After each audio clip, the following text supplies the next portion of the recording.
तो आइए समझते हैं इसको फिर से एक बार, इलेक्ट्रिक डायपोल को। तो इलेक्ट्रिक डायपोल क्या होता है, सेम मैग्नीट्यूड वाले अपोजिट चार्जेस अगर स्मॉल डिस्टेंस से सेपरेट हो, है ना,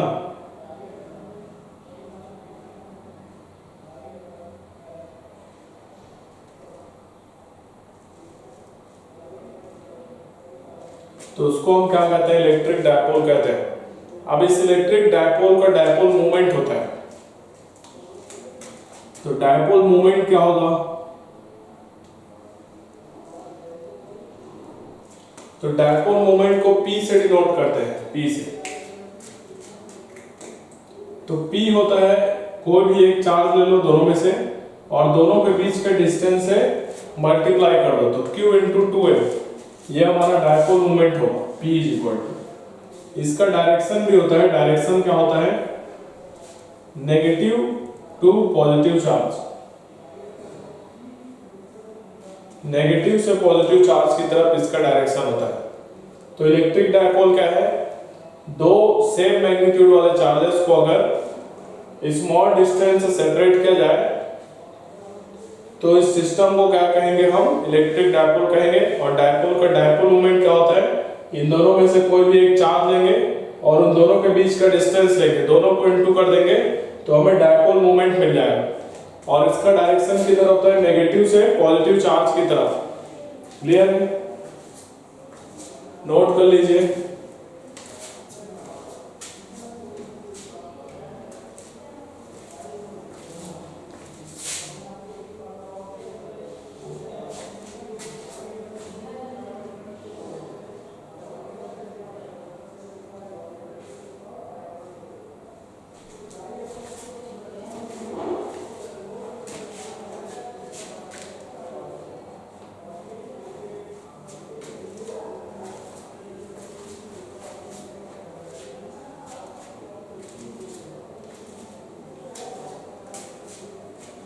ओके, हो गया।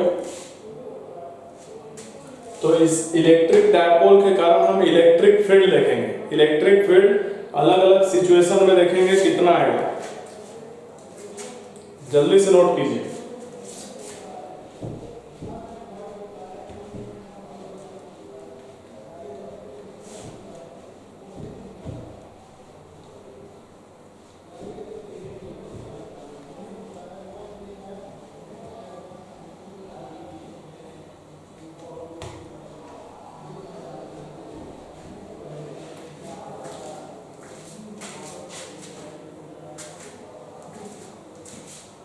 तो यहां पर ध्यान दीजिए, सब देखते हैं हम। इलेक्ट्रिक फील्ड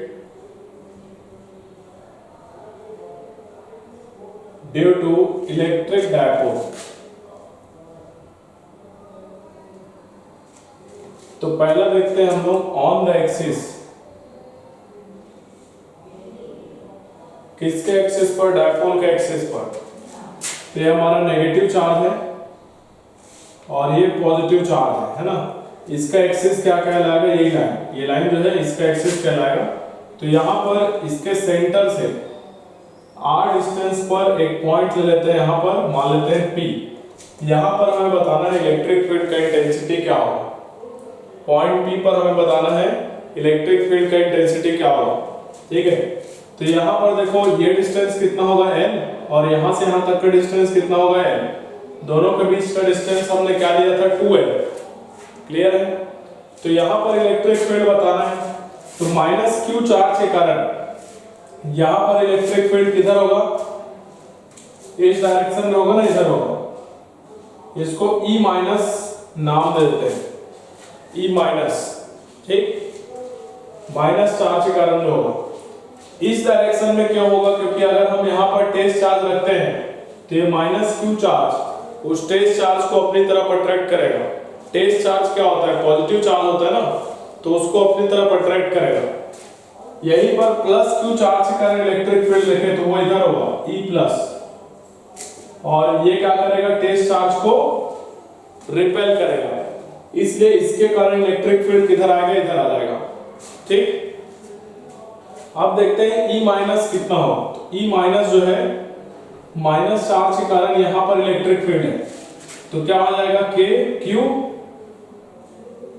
पॉइंट चार्ज के कारण इलेक्ट्रिक फील्ड का फॉर्मूला क्या होता है, k q by r square.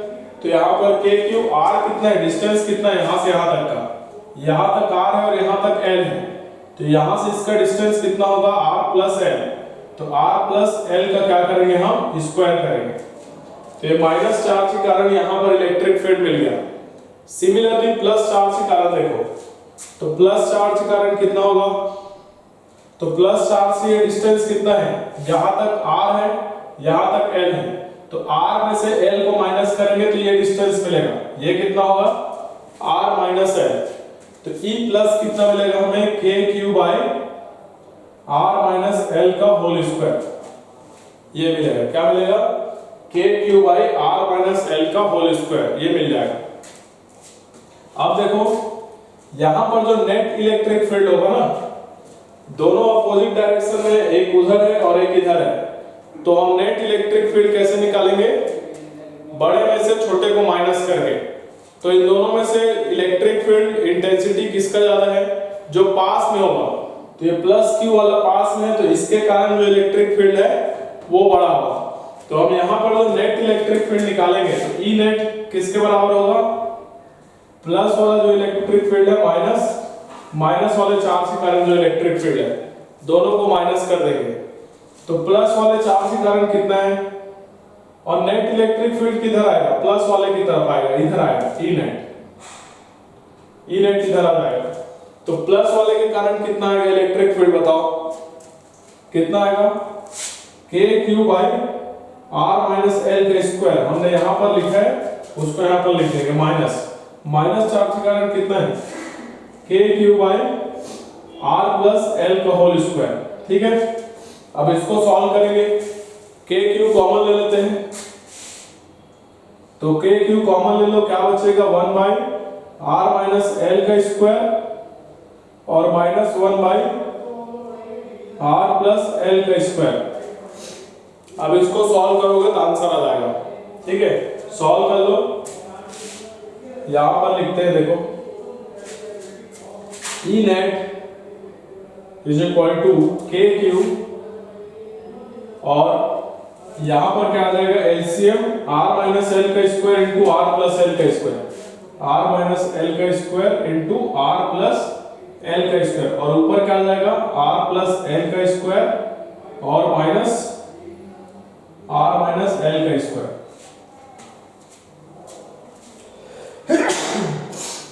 Solve करो इसको, देखो k q r plus l का स्क्वायर क्या हो जाएगा, ए प्लस बी का होल स्क्वायर का फॉर्मूला लगा दो।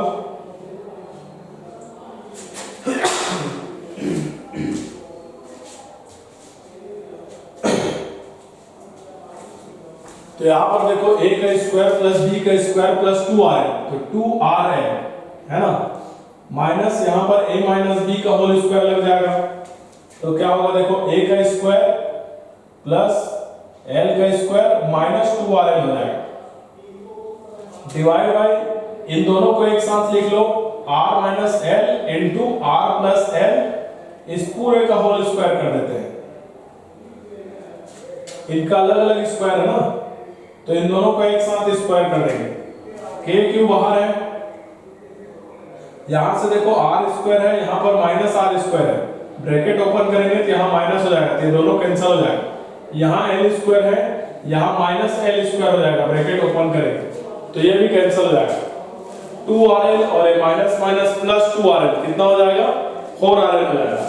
तो यहां पर ऊपर कितना आ जाएगा 4rl और divide by a minus b into a plus b, formula क्या होता है a square minus b square का होल स्क्वायर, ये आ जाएगा। क्लियर है बच्चों यहां तक? तो यहां से देखो इसके आगे क्या होगा, ई नेट जो आएगा हमारा, इसको हम क्या लिख सकते हैं, 4 को 2 सामने लिख लो, 2k3, और ये जो एक 2 बचा है उसको l के साथ लिख लो, 2l इंटू r। देखो 4 था ना तो उसको 2 इंटू 2 लिख लिए हैं, और l को पहले लिख लिए हैं, r को बाद में लिखेंगे। ठीक है, और स्क्वायर में क्या आ जाएगा, r square minus l square का होल स्क्वायर आ जाएगा। ठीक, अब यहाँ पर देखो Q इंटू 2L को क्या लिख सकते हैं, P, तो P लिख लो उसको 2kp R by R square minus L square की पावर 2, ये हमारा ई नेट आ रहा है। अब देखो ये जो डिस्टेंस है ना बहुत छोटा होता है, और L को देखोगे तो L भी बहुत छोटा होता है, तो R के रिस्पेक्ट में L जो है वो छोटा होता है, ठीक है। तो यहाँ पर जो L है ना वो बहुत छोटा होता है, किसके रिस्पेक्ट में, R के रिस्पेक्ट में। तो हम ये जो नीचे L है इसको नेग्लेक्ट कर देंगे, जीरो कर देंगे, ये जीरो हो जाएगा, तो नीचे क्या बचेगा, R की पावर 2 और एक और ऊपर में 2 है, तो R की पावर 4 हो जाएगा। तो क्या हो जाएगा देखो, ई net is equal to 2kp R divide by R की पावर 4, एक R से एक R कैंसिल कर दो, तो ई नेट हमें क्या मिलेगा, 2kp बाय R क्यूब मिल जाएगा। ये नेट इलेक्ट्रिक फील्ड आ जाएगा कहां पर, एक्सिस पर, कितना आ जाएगा, 2kp bye R cube, note कर लीजिए।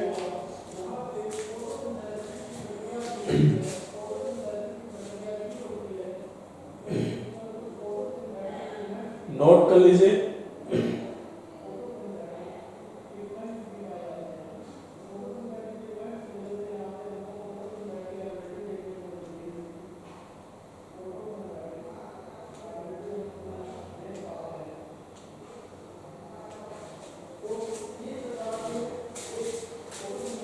नोट कीजिए।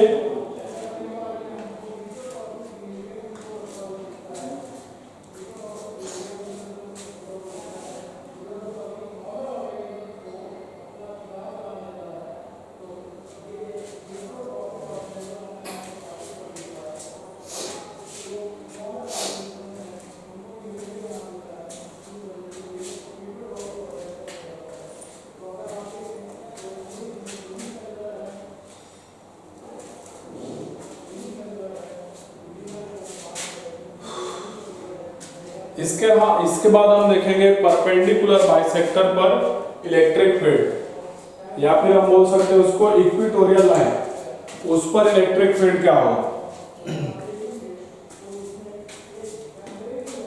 तो ये नोट कीजिए, फिर उसको देखेंगे। नोट कर लिए क्या, अगला टॉपिक देखते हैं। अब इलेक्ट्रिक फील्ड देखते हैं हम, इलेक्ट्रिक डायपोल के कारण परपेंडिकुलर बाइसेक्टर पर।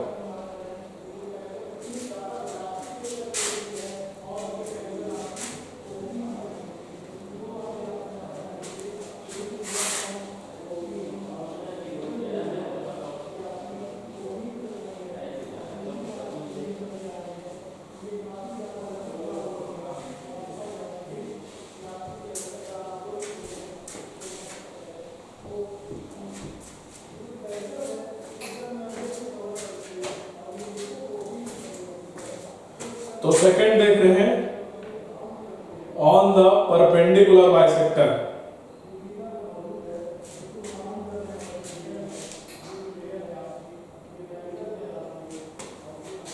या फिर इसी को इक्वेटोरियल लाइन बोलते हैं।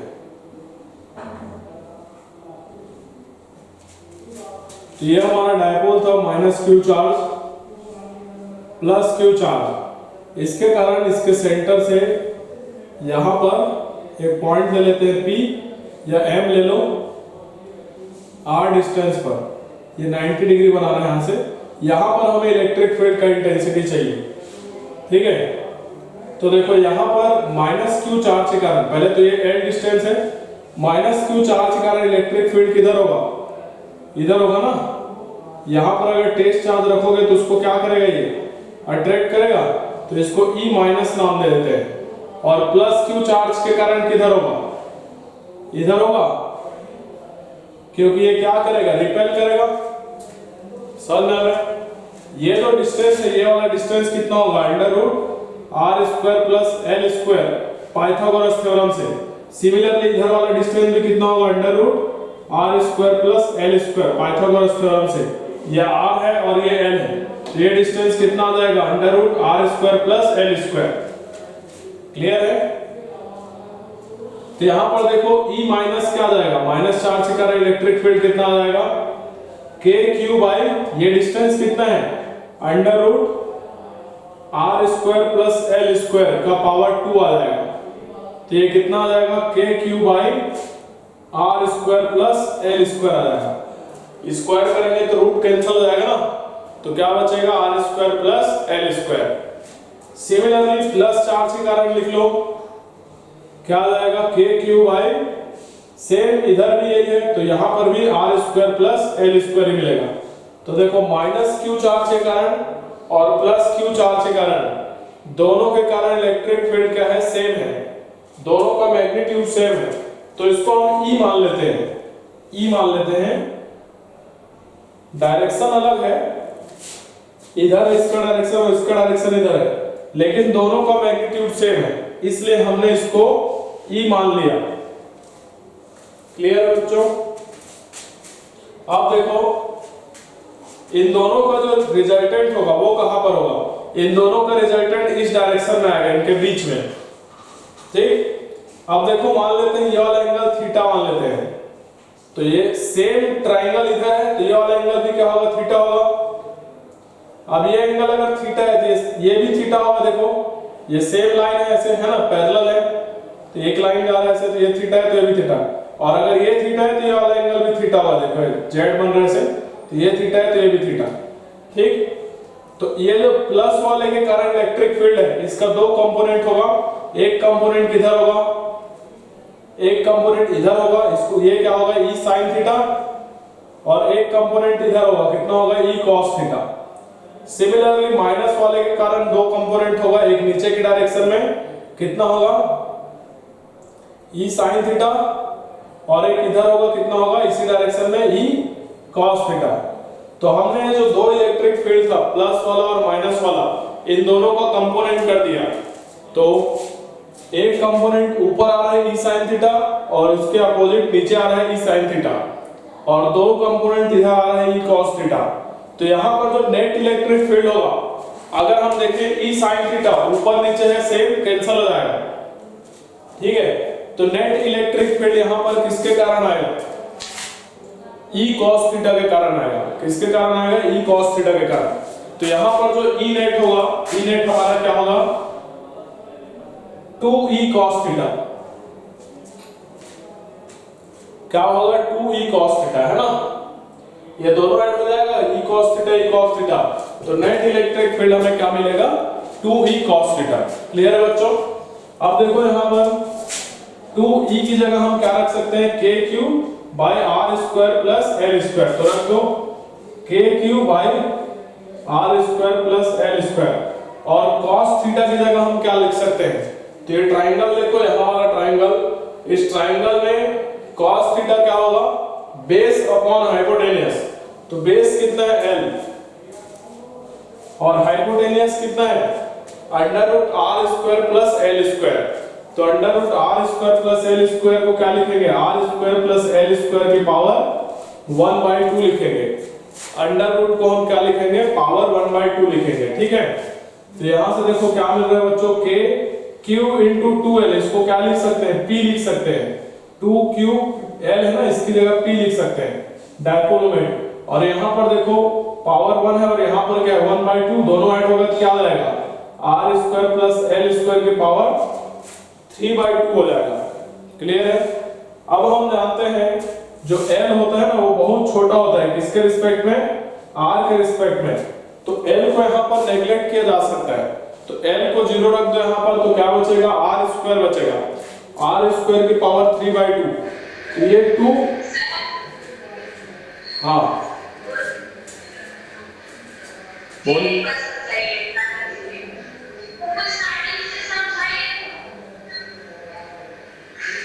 माइक ऑफ करो।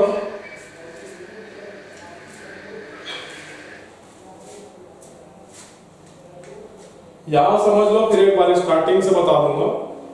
यहां पर देखो L जो है ना वो R के रिस्पेक्ट में बहुत छोटा है, तो हम L को नेग्लेक्ट कर देंगे यहां पर, तो L क्या हो जाएगा 0, तो यहां क्या बचेगा R स्क्वायर की पावर 3/2, तो ये 2 से ये 2 कैंसिल हो जाएगा, तो क्या बचेगा R की पावर 3, है ना, तो ये क्या बचेगा देखो kp बाय R की पावर 3 बचेगा, ये नेट इलेक्ट्रिक फील्ड हो जाएगा, ये आंसर हो जाएगा। और इसका डायरेक्शन किधर होगा, ये डायरेक्शन होगा। सॉल्व आ रहा है? देखो इसको फिर से एक बार समझा देता हूं, ये नोट कर लो, फिर समझते हैं इसको एक बार फिर से।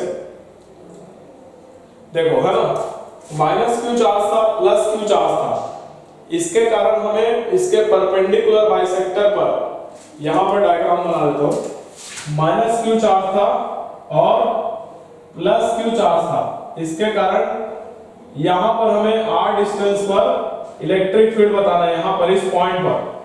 तो ये डिस्टेंस कितना है, l है, और ये डिस्टेंस भी कितना है, l है। ठीक, तो माइनस क्यू चार्ज के कारण यहां पर इलेक्ट्रिक फील्ड क्या होगा, इस डायरेक्शन में होगा ना। ये क्या करता है, minus q charge test charge को अट्रैक्ट करता है, तो यहां पर टेस्ट चार्ज रखेंगे तो उसको अट्रैक्ट करेगा, तो माइनस चार्ज के कारण इलेक्ट्रिक फील्ड नीचे आ जाएगा, और प्लस चार्ज के कारण इलेक्ट्रिक फील्ड किधर होगा, ये रिपेल करेगा तो इधर होगा, तो ये E प्लस हो जाएगा। समझ में आ रहा है? अब देखो हमने क्या किया, E माइनस और E प्लस दोनों को हमने निकाला, तो E माइनस कितना आ रहा है, k q by r square plus L square, और E प्लस भी आ रहा है k q by r square plus L square. तो अब क्या कर रहे हैं, दोनों सेम है तो दोनों का कंपोनेंट कर रहे हैं ना। अगर ये एंगल थीटा है तो ये भी थीटा होगा और ये भी थीटा होगा, तो E का एक कंपोनेंट इधर आएगा, तो जो थीटा के डायरेक्शन में जो कंपोनेंट होता है इसका इधर वाला, ये होता है E cos थीटा, और इधर वाला जो कंपोनेंट होता है ये होता है sin theta, E sin theta. Similarly minus वाले का भी कंपोनेंट करेंगे तो एक इधर आएगा, ये होगा E sin थीटा, और एक इधर होगा ये वाला कंपोनेंट, ये होगा E cos थीटा। तो ये दोनों कंपोनेंट कैंसिल हो जाएगा क्योंकि दोनों इक्वल है और अपोजिट है। तो नेट इलेक्ट्रिक फील्ड इस पॉइंट पर, इस जगह पर क्या होगा, ये होगा, ये E cos theta plus E cos theta, दोनों को जोड़ देंगे, तो दोनों को जोड़ेंगे तो क्या हो जाएगा, 2E cos थीटा। बस इसके बाद इसको सॉल्व कर देना है। E की जगह रख दो k q by r square plus L square, और cos थीटा क्या होगा, ये ट्रायंगल लिखो, ये वाला ट्रायंगल, ये ट्रायंगल में क्या है, पर base upon hypotenuse, cos theta का फार्मूला होता है, तो बेस कितना है l और हाइपोटेनियस कितना है R square plus L square के पावर 1/2। तो इसमें रखेंगे, सॉल्व करेंगे तो हमारा क्या आ जाएगा, E net K P by R cube. Note कीजिए, सब लोग नोट करो।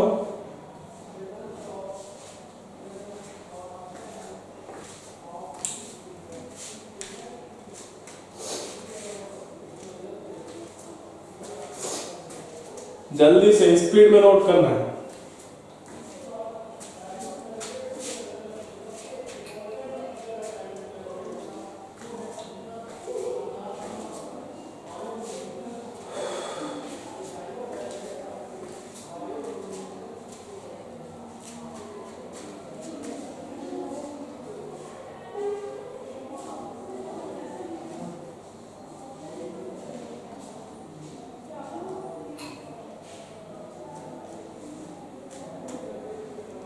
हो गया?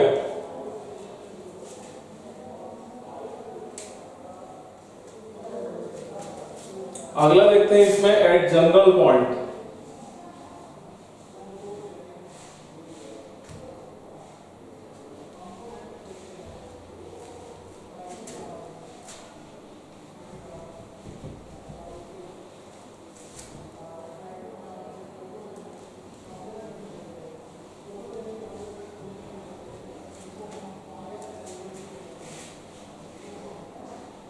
फॉर्मूला याद रखना है ना।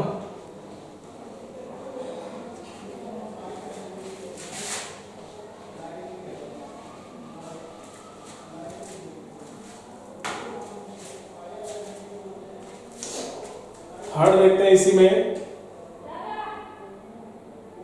Eight general point.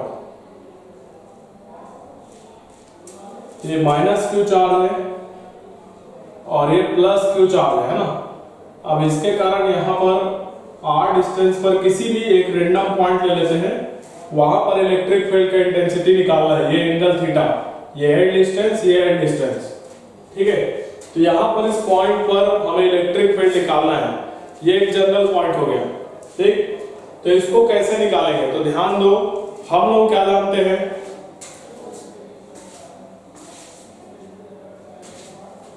हम लोग क्या जानते हैं, इसका जो डायपोल मोमेंट होगा वो किधर होगा, इधर p वेक्टर, है ना। अब हम क्या करेंगे, इस p वेक्टर का दो कंपोनेंट करेंगे यहाँ पर। तो एक कंपोनेंट इधर होगा cos थीटा के डायरेक्शन में, ये कितना होगा p cos थीटा, जो थीटा के डायरेक्शन में होता है वो cos थीटा होता है, और इसके जो परपेंडिकुलर आएगा इधर ये होगा p sin थीटा। तो p का हमने दो कंपोनेंट कर दिया, ठीक है।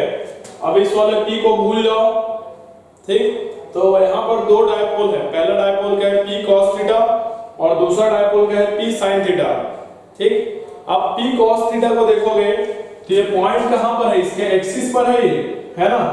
तो इसके कारण इलेक्ट्रिक फील्ड किधर होगा, इस पॉइंट पर, इसी के डायरेक्शन में होगा। केस 1 जो हमने देखा था, है ना, तो इसको E1 नाम दे देंगे। और इस वाले डायपोल के लिए पॉइंट कहां पर है, परपेंडिकुलर बाइसेक्टर पर है ना, ऐसे है। तो इसके कारण इलेक्ट्रिक फील्ड किधर होगा, अपोजिट डायरेक्शन में होगा, इधर। अभी जो हमने केस 2 देखा था वो हो गया ये, तो ये E2 हो जाएगा, क्लियर।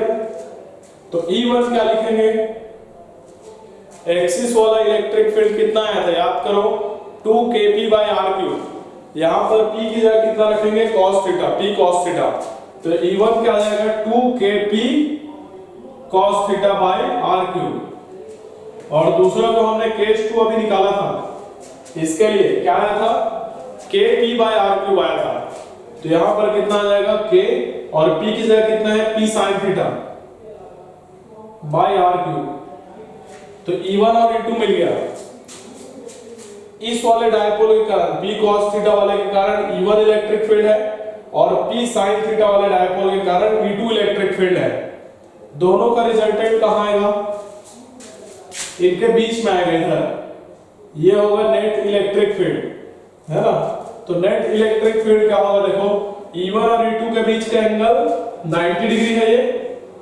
तो E नेट कितना आ जाएगा, √ E1 का स्क्वायर प्लस E2 का स्क्वायर, ये नेट इलेक्ट्रिक फील्ड हो जाएगा बेटा। अब यहाँ पर E1 की जगह ये है, E2 की जगह ये रख दो यहाँ पर।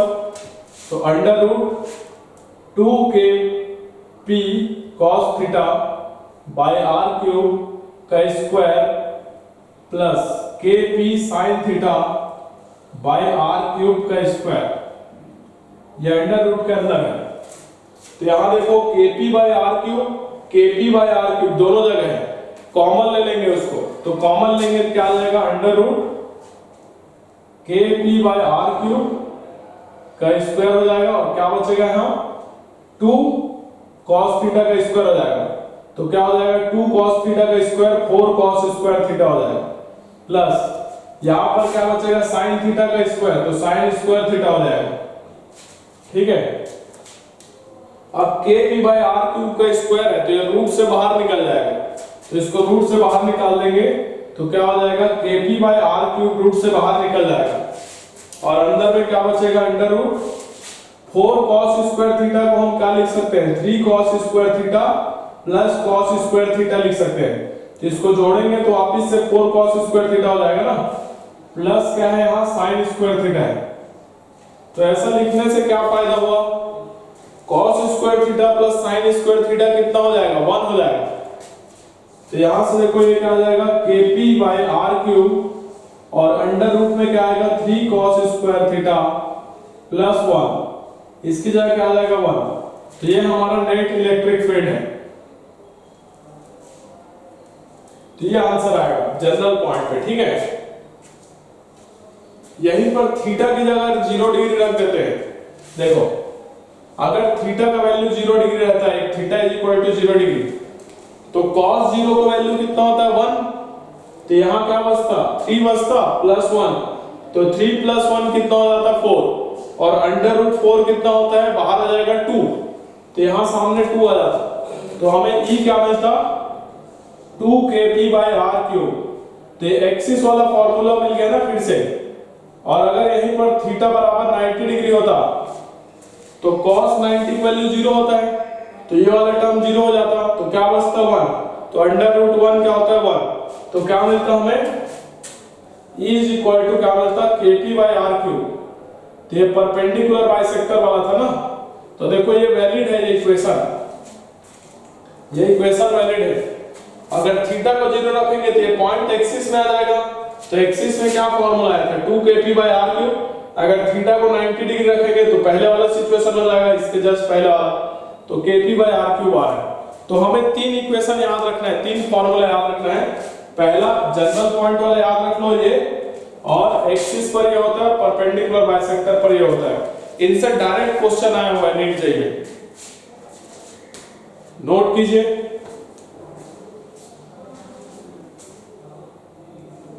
नोट करो बेटा, नोट करो।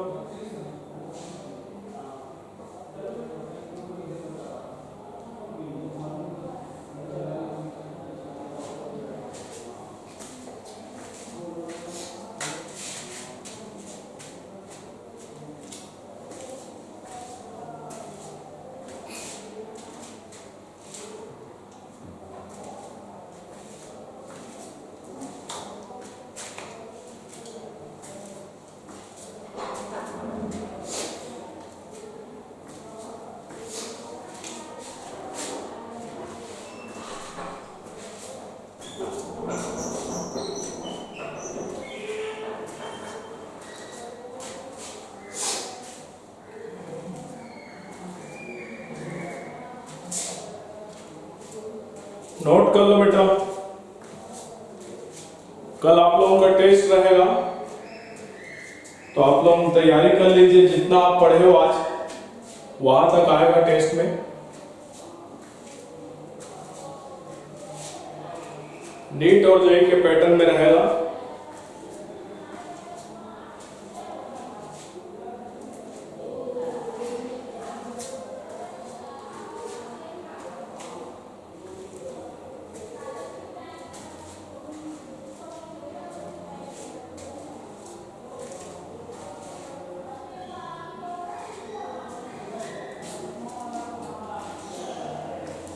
चलिए, तो आज का क्लास यहीं तक करते हैं, मिलते हैं अगले क्लास में। आई होप आप लोगों को समझ में आया होगा।